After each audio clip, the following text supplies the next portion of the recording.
India má viac ako miliardu obyvateľov a množstvo kultúrnych tradícií, ktoré sa v niektorých regiónoch udržiavajú tisíce rokov. Krajinu, ktorá zaberá celý subkontinent, trápi mnoho problémov, pre ktoré sa ekonomicky nedokáže roky posunúť ďalej.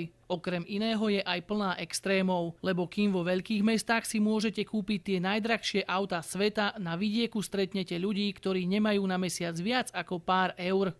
Najväčším problémom je ale zaraďovanie ľudí do kást. Kastový systém bol indickou vládou oficiálne dávno zrušený. Sám Mahatma Gandhi bol veľkým bojovníkom za zrušenie tejto viac ako 3000 rokov starej tradície. V mestách sa mu to v podstate podarilo, no na dedinách sa ľudia stále delia na kasty a na absolútne najnižšom rebríčku celej indickej spoločnosti sú daliti, tzv. Nedotknuteľní. Je im odopieraná aj lekárska starostlivosť, prístup k vzdelaniu detí dalitov, alebo teda väčšina detí, ktoré navštevujeme, teda patria medzi dalitov. Mali by byť v škole, ale namiesto toho pracujú na poliach, pretože príjem rodiny je veľmi slabý alebo veľmi nízky a na to, aby rodina prežila, tak sa využívajú na pracu aj deti. Daliti sa považujú za nečistých a preto žijú v oddelených častiach dedín. Stránia sa kontaktu s ľuďmi z vyšších kást, problémom je samotný dotyk alebo len tieň dalita. Daliti sa využívajú na rôzne náboženské rituály, napríklad rituály, ktoré súvisia s obetovaním zvierat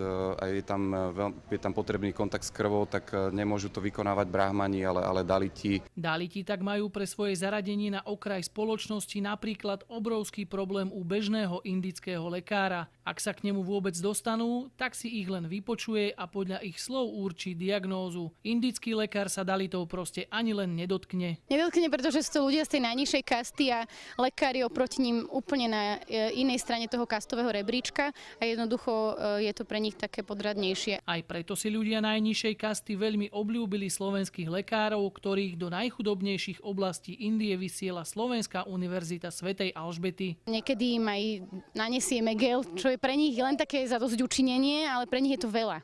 Že ja im len dám mastičku na plece, ale pre tohoto človeka tu je to jednoducho veľký prejav. Si to veľmi cenia. Život týchto ľudí je pre bežného Európana neuveriteľne ťažký. Oni to ale vnímajú inak.